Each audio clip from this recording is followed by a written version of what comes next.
à tous et bienvenue sur ce nouveau format de post. Aujourd'hui j'avais envie de vous expliquer un peu ce qu'on peut faire au potager au printemps.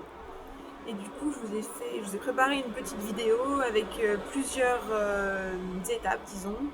Alors comment entretenir, comment semer, comment récolter, enfin un petit peu de tout, donc vous allez voir, j'espère que ça vous plaira et que vous apprendrez quelque chose. A tout de suite. Alors l'une des premières choses à faire je pense, si vous êtes comme moi et que vous ne faites pas grand chose en hiver pour votre potager, c'est un peu de regarder toutes vos plantes et de voir plus ou moins ce dont chacune d'entre elles a besoin, parce que elles seront pas forcément dans le même état et donc elles n'auront pas forcément les mêmes besoins, si c'est la taille, si c'est juste les nettoyer un peu, ou bien si elles sont complètement mortes comme certaines de mes plantes. Par exemple ici, celle-ci, ma glycine, je l'ai taillée il y a quelques mois, donc ça va, j'ai pas grand chose à faire dessus. Je la taille en fait parce qu'on vit dans un appartement en location et donc c'est beaucoup mieux pour nous de la tailler tous les ans, parce que sinon elle se développerait beaucoup trop et après c'est beaucoup plus compliqué le jour où on s'en ira de la détacher en fait. Ici je vais tailler un peu mon rosier parce que il est bien, mais il a quelques petites feuilles qui sont un peu moches, donc je vais lui enlever. Et celui-ci il a déjà été taillé, comme vous pouvez le voir, il a déjà des bourgeons, donc je vais éviter de le retailler de façon trop intense, on va dire. Celui-ci c'est pareil, il a encore plus de petites feuilles pas très belles, donc je les coupe tout en faisant attention à ce que ce soit pas des branches qui auraient des bourgeons.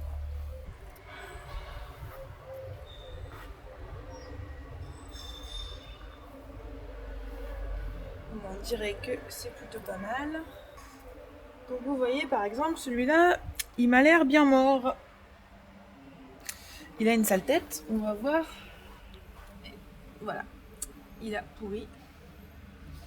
C'était une plante grasse qui n'a pas trop supporté l'hiver.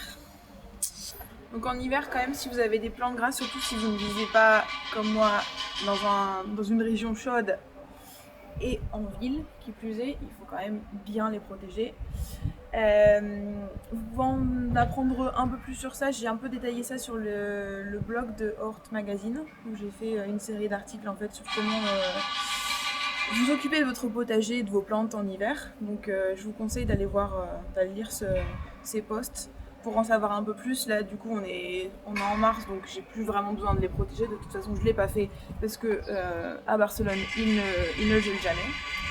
Donc elles sont quand même, ça va. Elles ont, à part celles que je viens de vous montrer, elles ont quand même bien survécu. Alors ici il y a des petits bouts qui sont un peu morts, donc on peut les enlever. Vous voyez, tout n'a pas survécu, mais il y a aussi des trucs de l'an passé.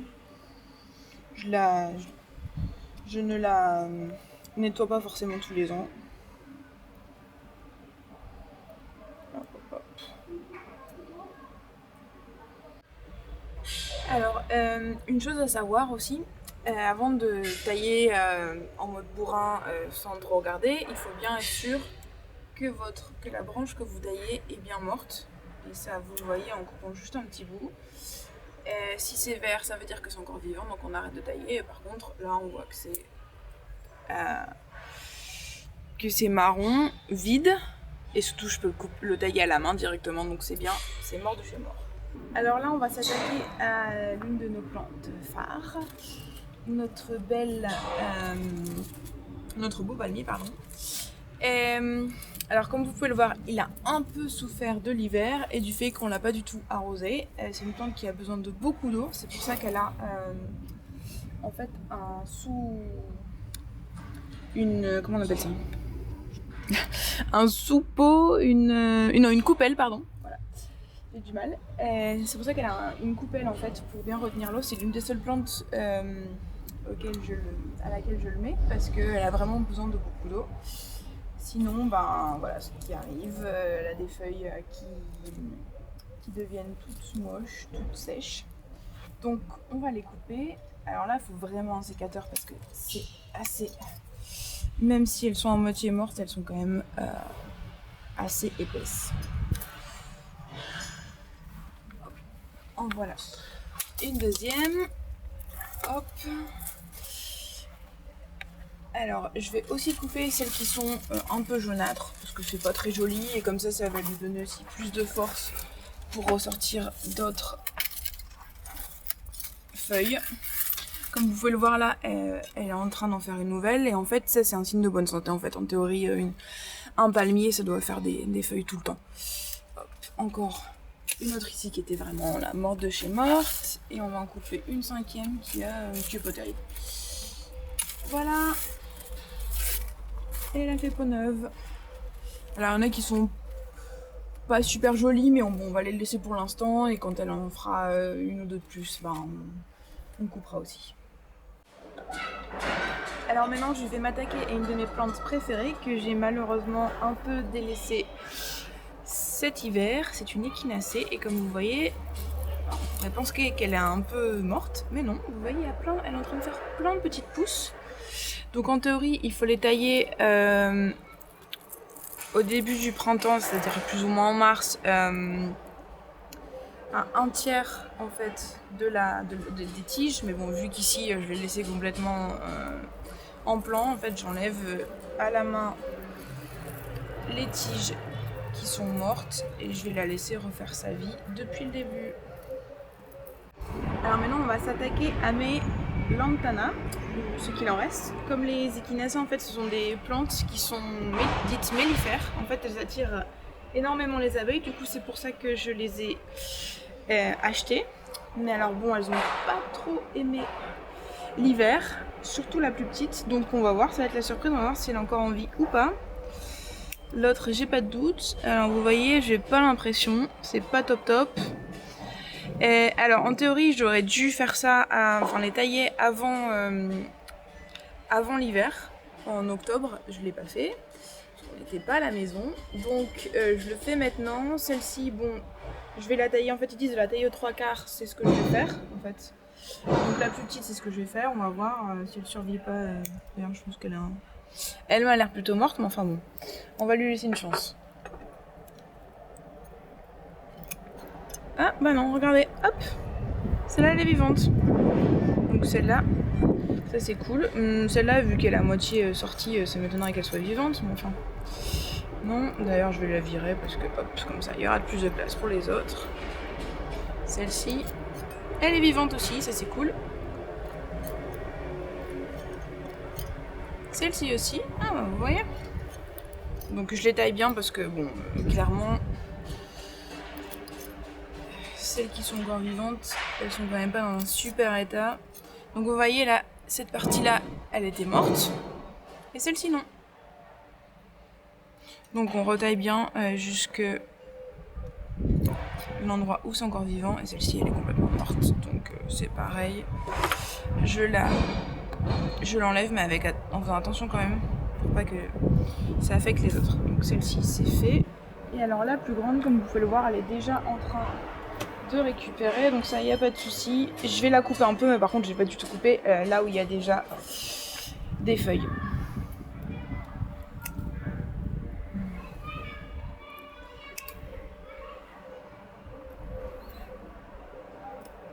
Donc il faut quand même bien faire attention.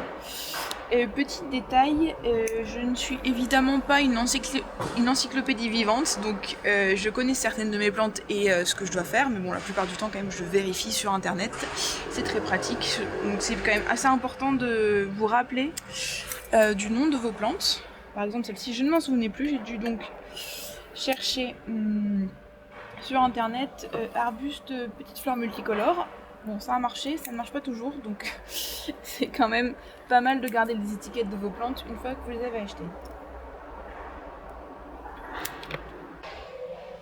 Donc là, vous voyez, j'en suis à la fin. J'ai donc, même celle qui était plus ou moins en train de faire de nouvelles feuilles, je l'ai quand même bien taillée. étant donné qu'il y a quand même tout ça qui était plus ou moins mort. Donc c'est plutôt quelque chose, comme je vous ai dit, que j'aurais dû faire avant l'hiver, mais bon, c'est pas grave, on le fait maintenant, et elle ne repartira que de plus belle, peut-être un peu plus tard, mais il n'y a pas de souci. Vous voyez, elle est déjà quand même bien partie. Alors, bon, celui-ci qui a l'air vraiment très mal en point, en fait, c'est une plante vivace, c'est un petit origan. Donc tous les ans, évidemment, c'est une plante méridionale, donc il aime pas trop l'hiver. Je coupe tout et en théorie, comme tous les ans, il va reprendre dans quelques mois. Donc, il suffit simplement de se couper les petites branches. Ça devrait aller.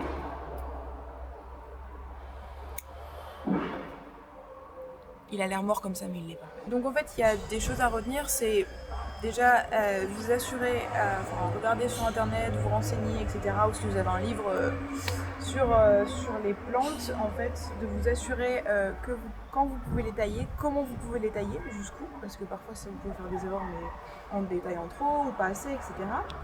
Et aussi, faut regarder aussi un peu, faut observer simplement vos plantes. Et donc dans ce cas-là, j'ai même pas besoin de regarder sur internet. En fait, elle est pleine de bourgeons, donc je ne vais pas la tailler.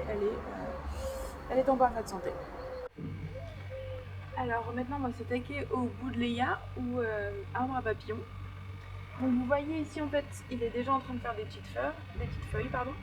Donc cette partie-là, évidemment, je ne vais pas du tout la couper, mais par contre, je vais m'attaquer aux feuilles de l'année passée qui ont séché et à certaines branches qui ont l'air assez mortes.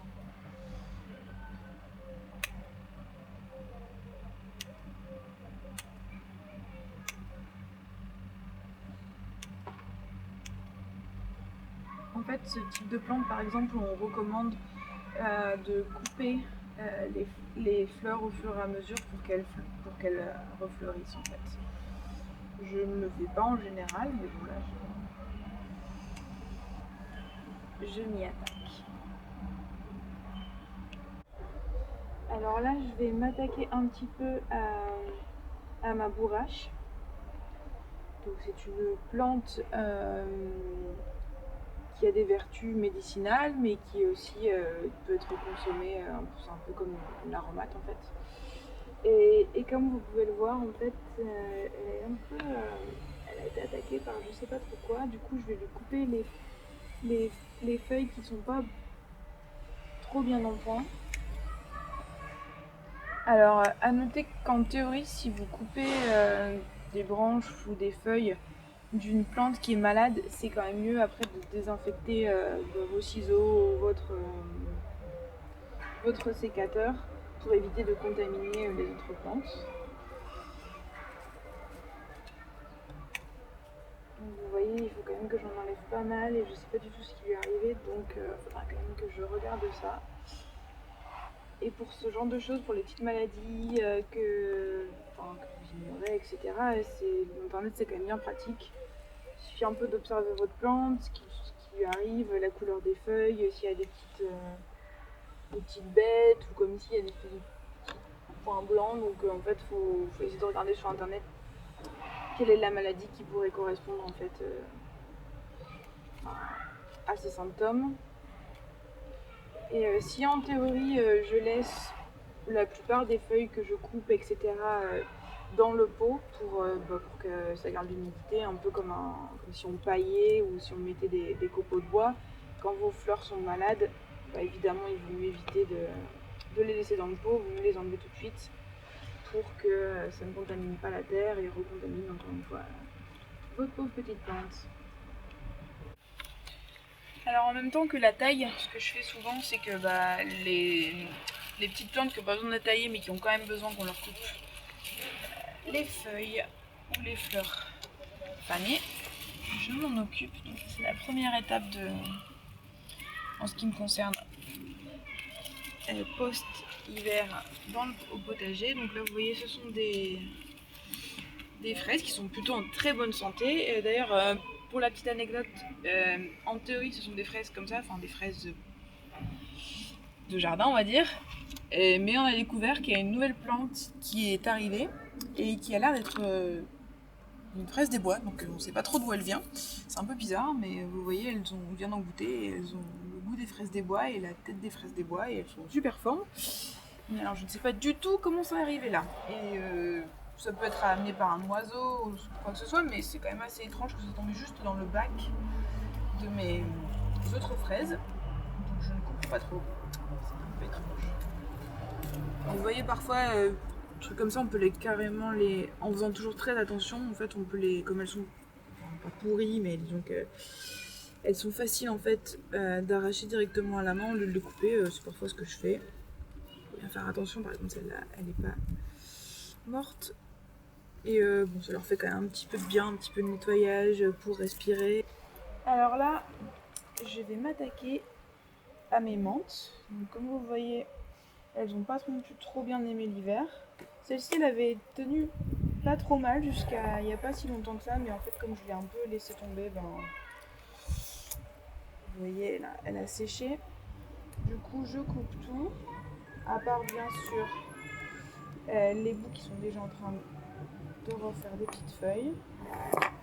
Et voilà, je pense que dans les jours, les semaines à venir, elle devrait reprendre du poil de lavette.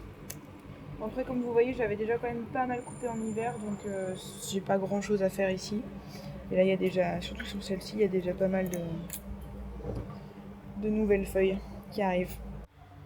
Alors ici, dans ce même pot, en fait, il y a une cohabitation entre un thym, qui est très joli, et en fait, qui est, pour la petite anecdote, le bébé de ce thym que j'ai dû complètement ratiboiser, et parce qu'il est assez vieux et je sais pas ce qui lui est arrivé, donc je l'ai bien coupé, et on l'avait trouvé en fait sur la montagne Sainte-Victoire près d'Aix-en-Provence, et on l'a ramené. Il était devenu très très grand, mais là j'ai dû vraiment couper parce qu'il était tout sec, et il a fait plein de bébés, dont celui-ci qui est par contre énorme et qui est en train de fleurir, et que donc je ne vais évidemment pas tailler. Et ici vous avez en fait ce sont des canneberges, des cranberries. Et en fait je savais pas, mais en regardant comment le tailler, en fait ils disent qu'il faut pas trop les tailler parce que ce sont des plantes en fait qui ont un peu de mal à pousser. Bon, même si celle-ci elle est quand même assez longue, donc je vais couper un petit peu. Et en fait elle peut vivre 100 ans, donc je pense qu'elle me survivra. Donc je coupe quelques branches qui sont pas très jolies, mais à part ça, voilà, je vais la laisser faire sa vie. Elle reprendra du poil de lavette comme tous les ans dans quelques semaines. Elle nous fera de beaux cranberries. Alors la deuxième partie en fait de l'entretien de mes plantes, ce que je fais, c'est que je regarde tous les pots qui auraient des mauvaises herbes en fait. Les plus récurrentes, ce sont... Alors il y a le trèfle, vous voyez, j'en ai à peu près partout.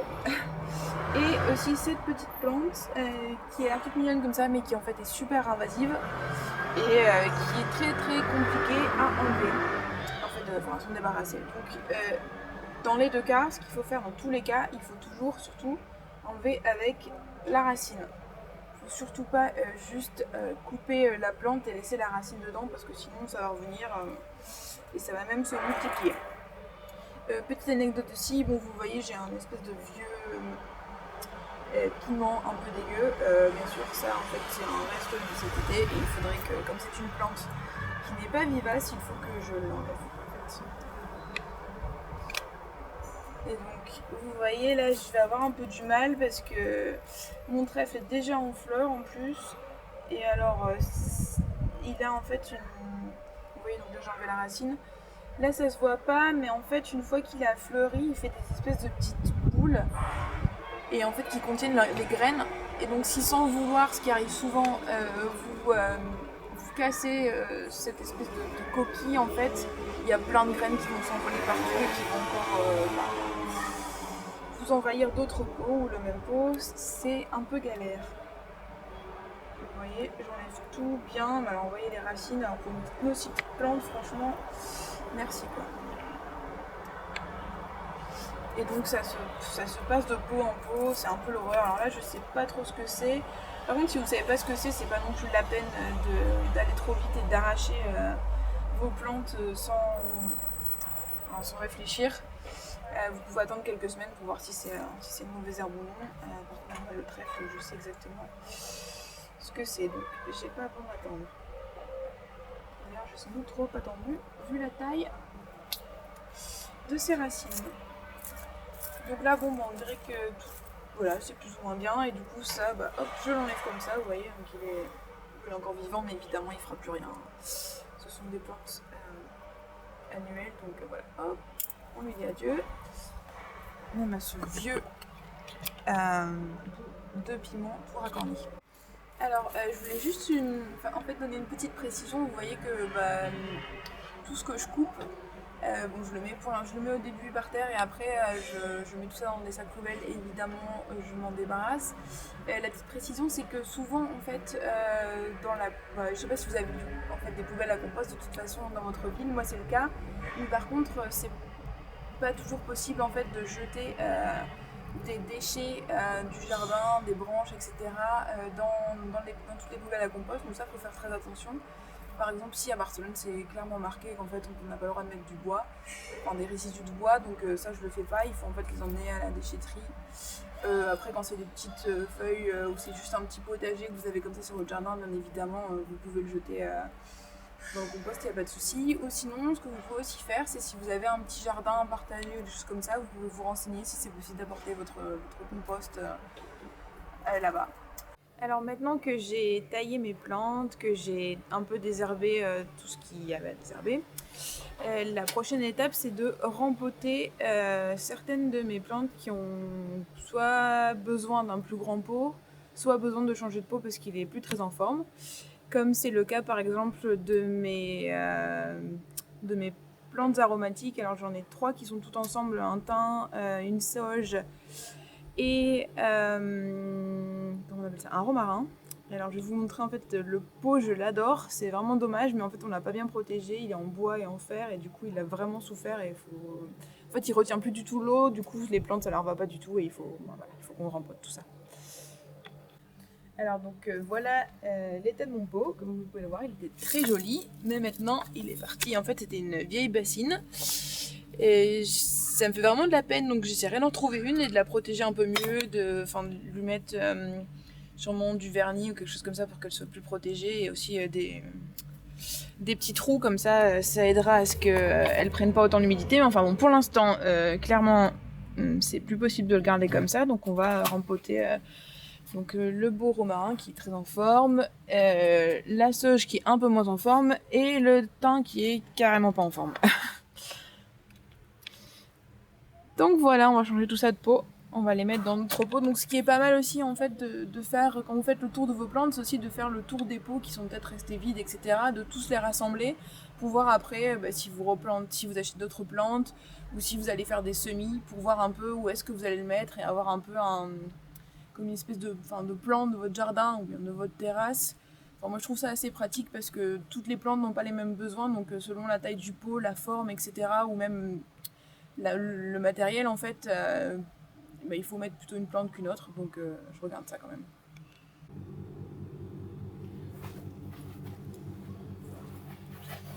Alors voilà le pot dans lequel je vais replanter mes trois plantes aromatiques. C'est le plus grand que j'ai trouvé. Après, il est pas forcément. Je sais pas, je vais voir s'il est suffisamment grand, mais bon, vu le confinement, on peut pas trop aller en chercher d'autres, donc on va faire avec. Et s'il faut que, par exemple, que j'en mette que 2 et que j'en mette un troisième dans un autre pot, c'est pas grave. Je vais aussi, il faut un peu le nettoyer et surtout ce que je vais faire aussi, c'est enlever un peu de cette terre-ci et remettre un peu de celle qu'ils avaient là, parce qu'en fait ce qu'il faut savoir avec les plantes aromatiques de type méditerranéen comme celle-ci, en fait elles ont besoin d'une terre qui ne retienne pas trop l'eau parce qu'elles craignent l'humidité et du coup celle-ci en fait elle contenait de la perlite, je pense que ça s'appelle des petites perles, et aussi surtout du sable qui leur va très bien, donc c'est un mélange qui va très bien à ce type d'aromates. Donc on va essayer d'en remettre quand même un petit peu dans ce pot-ci. Et ça c'est Marc. Bonjour.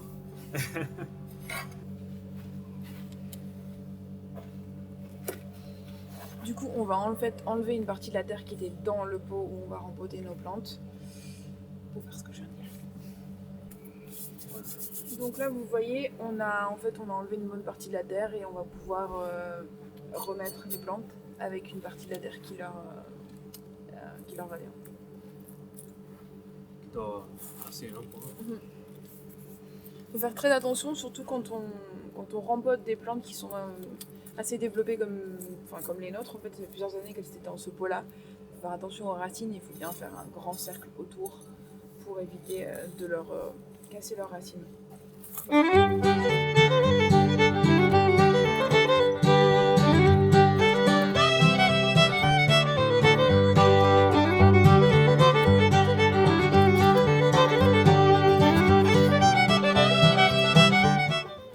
Donc là, vous voyez, on a un petit souci, puisqu'il y a vraiment beaucoup de racines.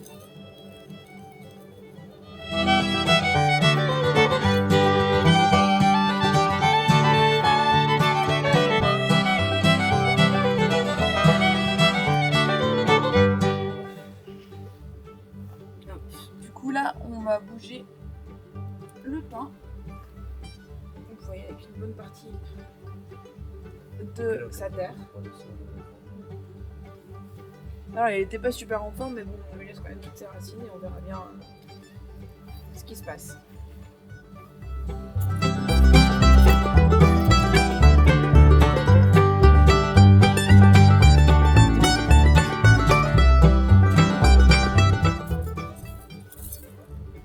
Alors, dans le cas du romarin et de la sauge, je pense que ce qu'on va faire, c'est qu'on va les sortir toutes les deux ensemble parce que sinon elles sont assez proches l'une de l'autre. Donc on va forcément leur casser beaucoup de racines si on les sépare.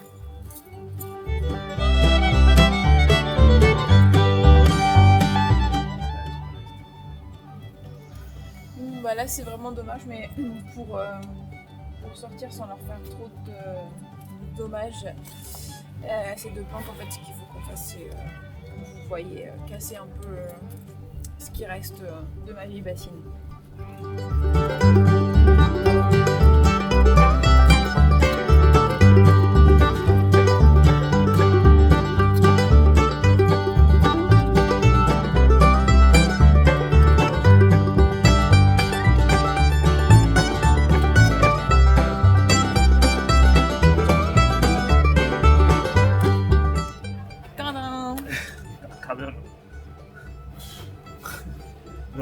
Alors, petit souci. Aquí se puede apagar un poco. No, vamos a quitar tierra. Sí. Ponlo otra vez.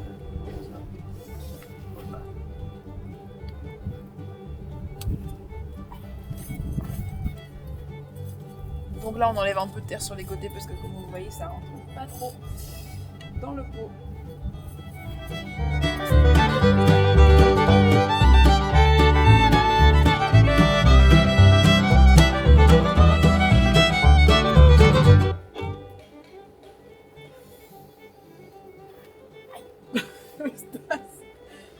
Hop. Adentro.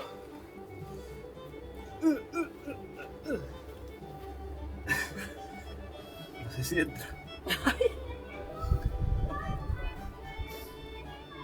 Hombre, a presión está. Tal vez está demasiado alto. Espera, voy a quitarle el otro. Hay que quitarles.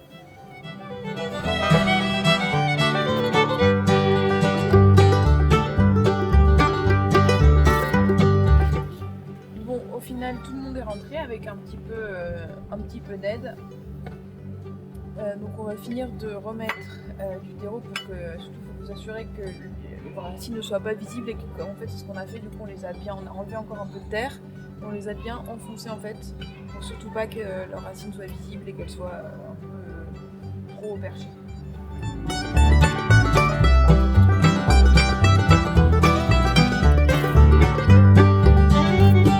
Voilà, et une autre étape importante du rempotage, c'est surtout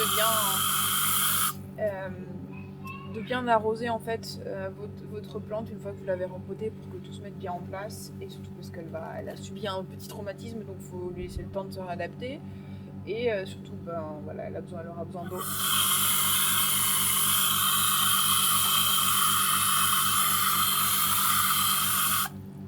Ça permet aussi à la terre en fait de se remettre en place et vous pourrez peut-être voir, il y aura peut-être des... Si vous n'avez pas bien enfoncé la terre partout, il y aura peut-être des petits trous, du coup il faudra peut-être remettre un peu de terre après, c'est à voir. Mais voilà, elles sont quand même dans un meilleur élément parce que comme vous voyez, le pot dans lequel elles étaient, c'était vraiment pas ça. C'est ça, hein. Alors là, vous voyez, en fait, ce que je fais parfois, selon le type de plante, c'est que j'essaie de mettre quelque chose en dessous du pot pour que ça draine bien et que l'eau ne stagne pas. Et comme je vous ai dit avant, en fait, ce genre de plante, il faut surtout pas que l'eau stagne ou quoi que ce soit, parce que sinon elles vont pourrir directement et elles supportent vraiment pas ce genre de, enfin, elles supportent vraiment pas l'humidité. Donc je vais mettre ça en fait en dessous, comme ça, l'eau, il y aura pas d'eau qui stagne ou qui reste bloquée en fait et qui pourrait pourrir les racines.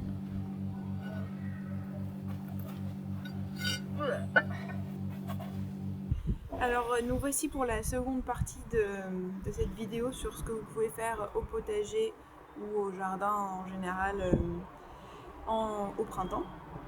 Donc une des choses importantes que vous pouvez faire pour que vos plantes poussent mieux, c'est ce qu'on appelle en fait les enrichir, enfin enrichir leur terre plutôt. Donc vous avez différentes manières de le faire. Les manières les plus écologiques, c'est évidemment de choisir un compost ou un engrais qui soit écologique. Alors personnellement moi j'en cherche en fait dans les jardineries etc. Il y en a qui sont c'est spécifié que c'est comment dire qu'ils sont aptes pour l'agriculture écologique, donc c'est assez facile à trouver. Si vous voulez un peu plus d'informations, j'essaierai de vous mettre quelques liens dans le texte, la vidéo, pour que vous puissiez chercher par vous-même. En tout cas, moi, je voulais vous en présenter deux. Alors, j'avais ce petit sachet que j'ai malheureusement terminé de la Belle Bouse, que j'avais reçu dans une de mes box à planter. Et en fait, comme vous en doutez, c'est de la bouse de vache en fait séchée. Et donc ça fonctionne très bien. En fait, ce que vous faites, c'est que vous le mélangez à votre terre et ça a une efficacité d'à peu près 3 mois. Et malheureusement, j'en ai plus. Et comme on est en confinement, je ne peux pas non plus aller en jardinerie pour acheter un terreau, un compost ou un engrais tout fait. Du coup, j'ai en fait suivi une recette de mango and sal pour faire le mien. Donc en fait, ce qu'il faut faire, c'est tout simplement faire sécher différentes disons matières organiques de votre cuisine. Donc là vous voyez j'ai en fait des pelures d'oignons, des pelures d'ail, des coquilles d'œufs et aussi en fait tout un tas de pelures de différents légumes et fruits que j'ai utilisés ces derniers jours. Il faut les faire sécher. Donc moi je les ai fait sécher sur la terrasse, là vous pouvez le voir, j'en ai quelques-uns de plus. Vous pouvez aussi faire sécher le marc de café ou le thé. Donc c'est ce que je suis en train de faire. Et là vous avez des pelures de pommes de terre. Et une fois que c'est fait, en fait, je vous mettrai aussi le lien vers son blog, vers l'article, pour que vous puissiez voir vous-même en détail comment ça se fait. Alors en théorie, elle réussit à bien le moudre et ça fait juste une poudre. Moi personnellement, mon mixeur, ça n'a pas tellement fonctionné, comme vous pouvez le voir, donc j'ai bien coupé. Et je vais tout mélanger à la terre, je vais vous montrer comment on fait. Maintenant, ça devrait aussi bien fonctionner. Alors là, du coup, je vais remuer la terre sur plusieurs centimètres. Hop. Et j'en profite pour enlever une petite mauvaise herbe. C'est pratique. Voilà.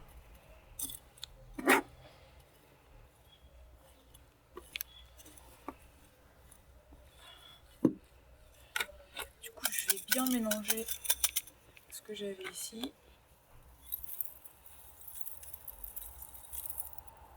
Hop. Et on va mélanger tout ça.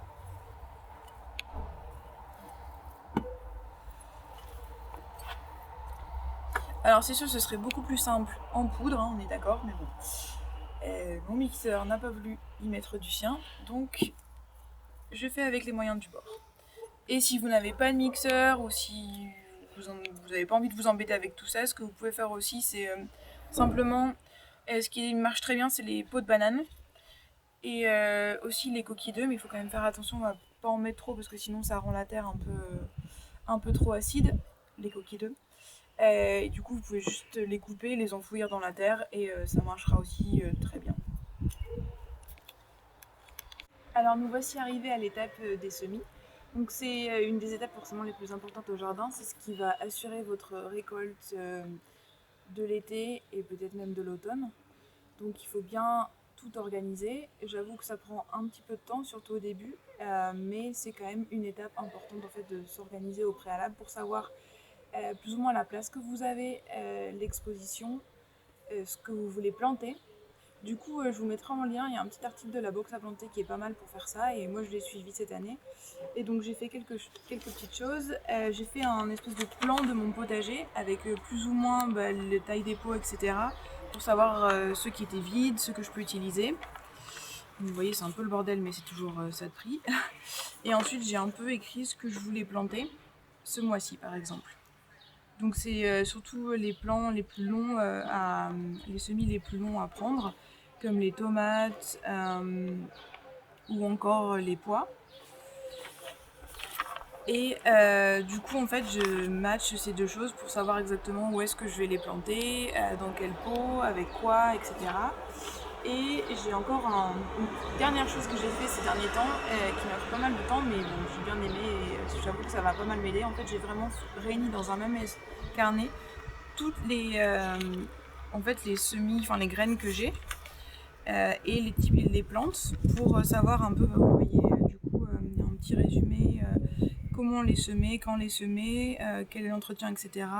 Avec quelles plantes elles peuvent être dans le même pot, etc. pour pouvoir bien organiser tout mon jardin et pas être tout le temps en train de chercher entre différents livres de jardinage ou internet. Du coup, comme ça, c'est beaucoup mieux organisé. Et donc là, je vais vous montrer, parce qu'en fait, il y a deux types de semis. Il y a le semis qui se fait directement en pleine terre pour les espèces qui vont bien résister, disons, même s'il y a un petit peu de froid. Et il y a les semis comme pour les tomates ou le basilic, etc., qui ont besoin que ce soit au moins à 20 degrés. Et donc qui se font dans des petits godets ou des petits pots, enfin je vais vous montrer un petit peu. Et qu'il faudra par contre garder dans une serre ou en intérieur. Une dernière chose que je voulais vous dire en fait, c'est aussi que j'ai fait ça pour en fait un peu m'aider parce que je voudrais bien essayer de pratiquer ce qu'on appelle les cultures intercalaires et aussi la rotation des cultures au niveau du potager parce qu'il faut savoir qu'en fait certaines plantes comme les tomates par exemple épuisent énormément la terre alors que d'autres la régénèrent comme les pois ou les haricots et du coup en fait faut éviter de cultiver 2 années de suite les mêmes plantes dans les mêmes pots sans changer la terre en tout cas et sans l'abonner. Du coup, je vais essayer de faire ça. Et sinon, une alternative qui est très bien aussi, c'est les cultures intercalaires. En fait, c'est les associer en fait différentes cultures dans le même pot ou au même endroit si vous avez un plus grand potager, afin déjà de gagner de la place, parce que par exemple vous pouvez avoir des cultures qui sont plutôt tout en hauteur avec comme les tomates ou etc. Et par exemple des salades au pied, ça permet de parfois moins arroser, puisque par exemple les salades encore une fois elles vont faire de l'ombre aux pieds de tomates ou de pois. Et ça permet aussi de lutter contre les indésirables, puisque vous pouvez en fait associer par exemple des aromates qui ont un parfum très fort et qui vont repousser ces indésirables qui pourraient par exemple attaquer votre plante de tomate ou ce genre de choses. Juste avant, je vous ai parlé des cultures intercalaires et en fait là, ce que je suis en train de faire, c'est exactement ça. En fait, ici, j'ai replanté repiqué deux petits plants de tomates qui étaient déjà bien développés, comme vous pouvez le voir. Et au milieu, je mets un œillet d'Inde. C'est l'un de leurs meilleurs alliés. En fait, ça repousse les nuisibles qui pourraient venir embêter nos tomates. Et donc, ils forment un trio parfait. Je vais commencer d'abord par vous montrer le semis en pleine terre, entre guillemets. C'était directement en pot, en fait, ici, puisque j'ai pas de terre à proprement parler. Mais bon, voilà. Et du coup, dans ce bac que j'avais au préalablement, comme je vous l'ai montré, remélangé avec mon compost, je vais planter des pois, 2 types de pois, de la box à planter en fait. Un pois d'un rondeau et un pois à suite horizon. Et ensuite 2 haricots langue de feu. Et en fait ici ils iront bien parce qu'ils viennent juste après les tomates dont je vous ai dit que en fait elles épuisent un peu la terre, donc ça ira parfaitement pour la régénérer. Voilà. Donc j'ai regardé dans mon petit carnet. Si vous n'avez pas de petit carnet, vous pouvez très bien, soit si vous avez des livres de jardinage ou sur internet, regarder exactement ce dont a besoin la plante que vous allez semer pour se développer correctement, à quelle profondeur il faut les planter, etc. Si c'est en pleine terre, si c'est à l'intérieur, etc. Dans ce cas-là, tous peuvent se planter directement en extérieur. Et donc en fait, il faut faire des petits trous. Hop. Voilà, comme ça que je fais avec mon doigt. On va les mettre au fond. Bien tasser, je retasserai après. Et du coup, il faut aussi bien lire de combien en fait d'espace ils ont besoin pour ne pas que vos plantes soient les unes sur les autres et du coup qu'elles ne soient pas productives. Donc voilà, hop, j'en garde un pour l'année prochaine. Après c'est un peu au pif, on n'est pas non plus au millimètre près. Hop. Voilà, mes points d'un rondeau et mes haricots sont plantés et du coup là je vais mettre, je pense, 4 pois suite horizon parce que j'en ai plus. C'est plus ou moins ici, donc vous voyez, hop, je remets ici. Hop, hop. Je tasse un petit peu. Alors pour l'instant je vais les laisser pousser tranquillement et une fois qu'ils auront un petit peu poussé, en fait ce que je ferai c'est que je mettrai, comme je vous l'ai dit tout à l'heure, d'autres cultures, d'autres plantes qui pourront les aider soit à se débarrasser de parasites ou à avoir un peu d'ombre sur leurs racines. Maintenant que mes petites graines sont semées, en fait ce qu'il faut surtout qu'au lieu de faire c'est de toujours bien arroser.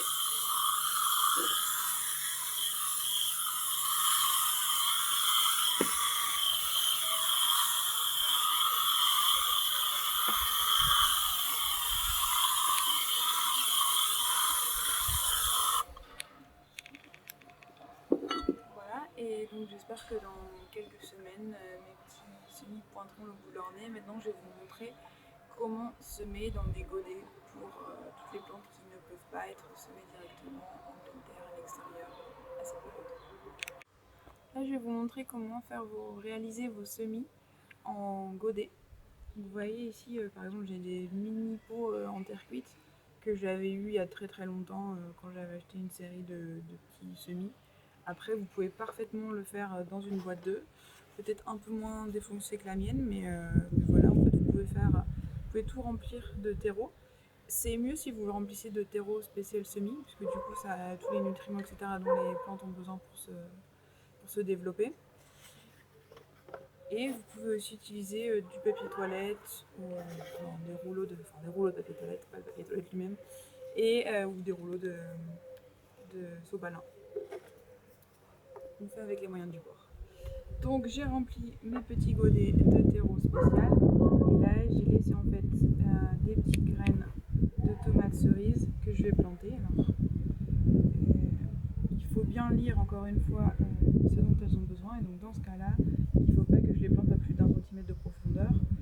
Ils disent de mettre 3-4 graines par godet, je vais en mettre moins parce qu'il ne me reste pas trop de graines, donc je voudrais bien essayer d'avoir le maximum de rendement possible. Vous voyez, je l'ai mis un peu comme ça à 1 centimètre de profondeur plus ou moins, je tasse et dans ce cas-ci, ils disent de les arroser avec parcimonie avec un petit vaporisateur. Donc je n'ai pas de vaporisateur, mais par contre j'ai la fonction mist sur mon tuyau d'arrosage, donc voilà. Oups. Voilà, je pense que c'est mieux comme ça. fait, il faut que le terreau soit humide mais pas super mouillé. Et ce que je vais faire plus tard, donc ça ira en bas. Il faut en fait que ce soit toujours à 20 degrés, donc ça sera dans la maison parce qu'en ce moment il fait pas toujours 20 degrés, surtout la nuit. Et donc je vais le mettre dans ma mini-serre. Donc là j'ai pas le couvercle, mais je vous le montrerai plus tard si vous voulez. En tout cas il y a un petit couvercle qui vient ici, donc en fait ça crée un espèce de microclimat où il y a l'humidité et la chaleur nécessaire, et je le mettrai devant ma fenêtre. Une dernière petite chose que j'ai oublié de vous dire pour les semis, c'est important de marquer ce que vous avez planté, parce que sinon vous oublierez sûrement, enfin en tout cas moi ça m'est déjà arrivé, après vous savez plus si vous avez planté quelque chose que vous avez planté. Du coup c'est pas mal soit d'utiliser des petits bâtonnets comme ça qui sont vendus dans le commerce, ou sinon des bouts de bois, ou ça c'est quelque chose qui vient d'une glace je pense. Et du coup j'écris bien ce que j'ai planté.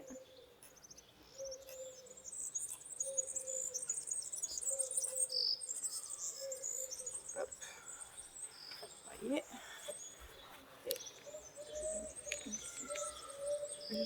Au moins jusqu'à ce que ça sorte et que je puisse savoir ce que c'est. Et là par exemple sur mes petits pots, du coup je vais marquer, j'ai juste marqué TC pour tomate clémentine, on va pas non plus trop s'embêter. Donc voilà. Et j'ai retrouvé mon couvercle, juste pour que vous voyez un peu à quoi ça ressemble. C'est très petit.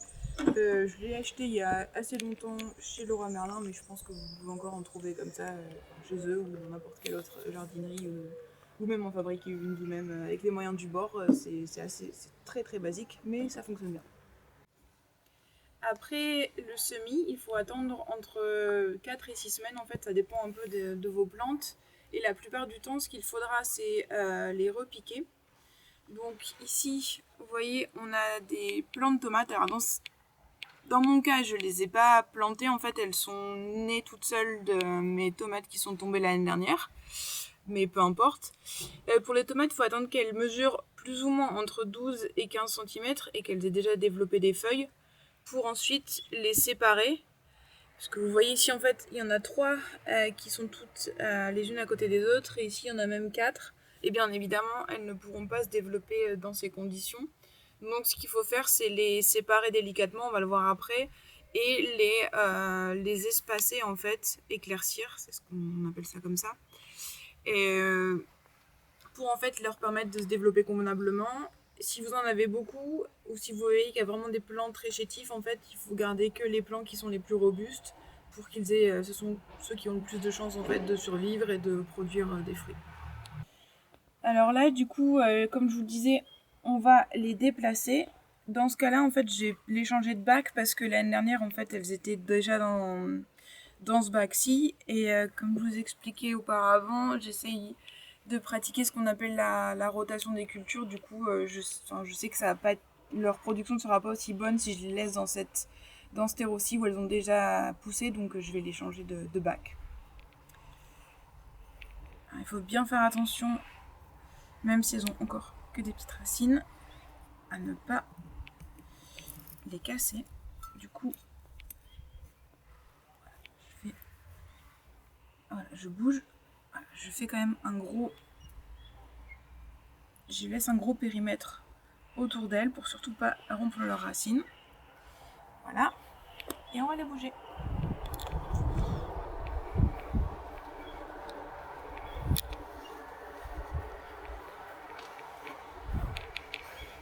Alors dans ce cas-ci, je vais les mettre ici avec mes fraises.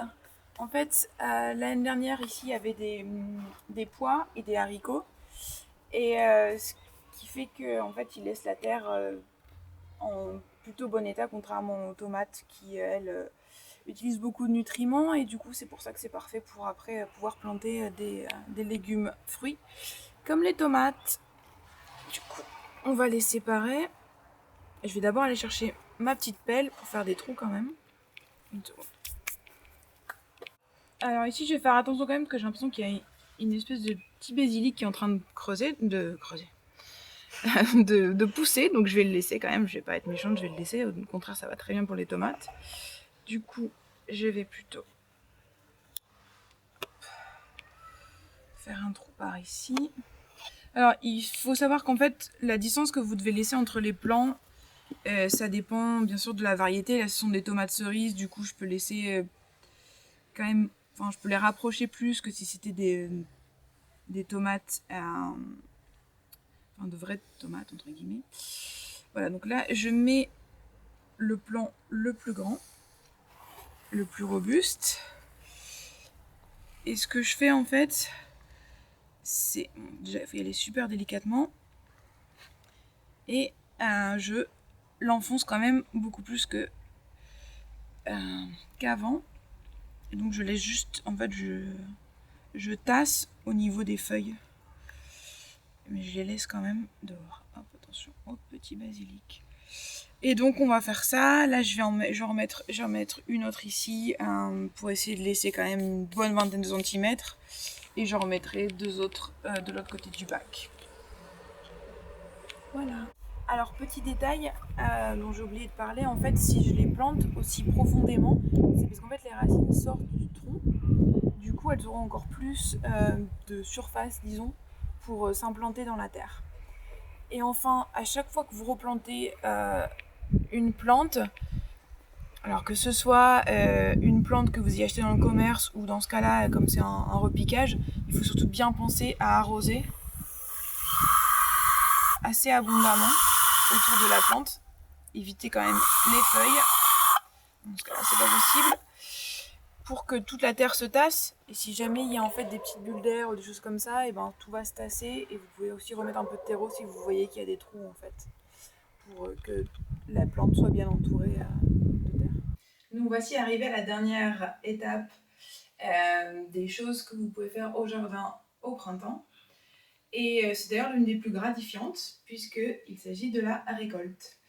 Alors, il y a quand même pas mal de choses à récolter au potager. Évidemment, si vous avez un petit potager urbain comme le mien, ce sera un peu limité, mais il y a tout de même quelque chose de sympa. Et ce que j'ai toujours chez moi, sur mon frigo, c'est ce que vous voyez ici. Et en fait, c'est juste un petit calendrier en fait, des fruits, légumes et aromates de saison.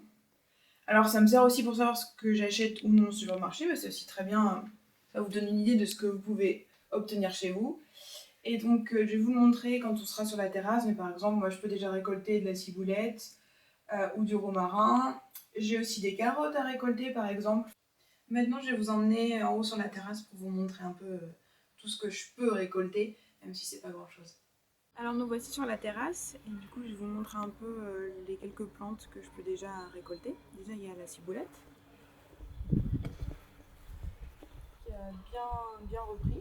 Alors ce qu'il faut savoir pour récolter la ciboulette, là je vais pas le faire, mais il faut juste en fait couper au niveau au ras du terreau pour prendre ses feuilles, les tiges plutôt.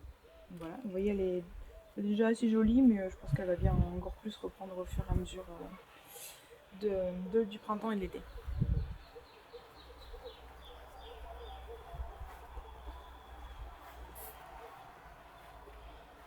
Ici vous avez quelques plantes de fraises.